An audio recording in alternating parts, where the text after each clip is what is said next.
Noa Tishby es autora de 2 New York Times bestsellers y ex enviada especial de Israel para combatir el antisemitismo. El pasado 4 de septiembre, y gracias a Keren Kayemet, México, Noa se presentó con la comunidad judía en un evento al que acudieron 1000 personas. Hoy, en un espacio especial para Enlace Judío, la reconocida Noa Tishby nos habla sobre ese mensaje urgente para transmitir en estos tiempos de guerra.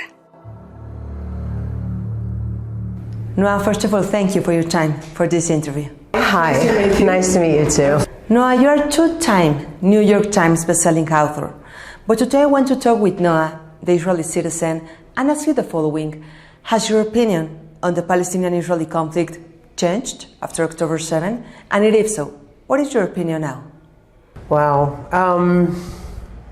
October 7th was a shock to the system for a lot of Israelis. We did not see it coming. We knew that this was the intent. We didn't think that they're actually going to be doing it or succeeding as much as they did. The opinion hasn't changed because we need to find some sort of a resolution. But what did change is the very clear understanding that Hamas and other movements like Hamas cannot be allowed to be in power anywhere in the Middle East or with the Palestinian people. So that's the one thing that became very, very clear, and I hope that people around the world are actually understanding that. Not the mobs, but the people in power, the politicians, the military people, they understand that Israel disengaged from Gaza and left Gaza entirely for the Palestinian people in order to create their beautiful Singapore, their beautiful, flourishing country, and what they came up with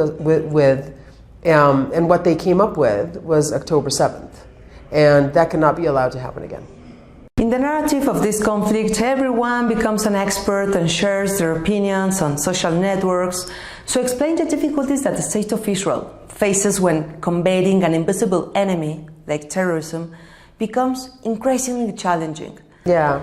So now if you could choose a single message to clarify the most basic aspects of this conflict, what would it be? I think that the essence of this conflict is a clash of cultures. The essence of this conflict is jihadi culture that is intended on slaughtering Jews, destroying Israel, and taking over the West, and Western liberal democracies winning over the conversation. That is the one important thing that I believe the world needs to understand. This is not a war of the Jews. This is not a war of Israel. This is the war of Western values versus jihadism, and that is something that needs to be very concerning for every person, whether in North America, South America, Europe, or anywhere else in the world. Of course, and Noa, you wrote the book, Israel, A Simple Guide to the Most Misunderstood Country on Earth. And those of us who have read it have learned a lot. But the author, Noa, also learns. So I want to ask you, what was your biggest lesson while writing this book that explains the reality of Israel?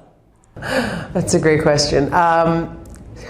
First of all, I learned a lot more details. So I was able to go into more specific details about historical events and developments as they happened and go deeper into them. But I think that for me, one of the most exciting things to learn was the history of my family.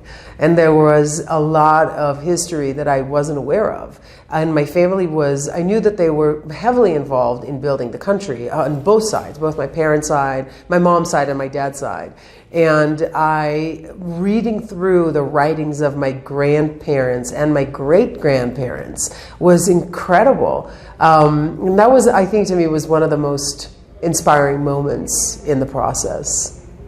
Now, since October 7, you have been more involved, not only in the issue of the war, but also in the antisemitism that has emerged around it.